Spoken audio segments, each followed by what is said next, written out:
পাহাড়িরা অযথা যাত্রী গাড়ির উপরে আপনার আক্রমণ করেছে, ইটপাট নিক্ষেপ করে গাড়ি ভাঙচুর করেছে পাহাড়িরা।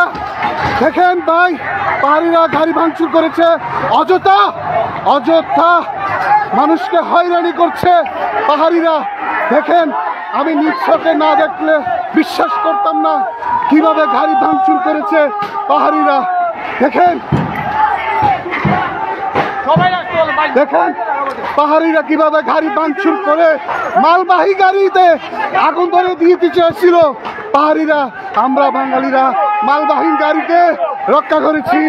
দেখেন চাউল, যেখানে পাহাড়িরা এই চাল বুঝাই গাড়িকে আগুন দিতে চাইছিল পাহাড়িরা, কিন্তু আমরা বাঙালিরা রক্ষা করেছি এই চালবাহী গাড়িকে। দেখেন দেখেন দেখেন দেখেন ওই যে পাহাড়ি সন্ত্রাসী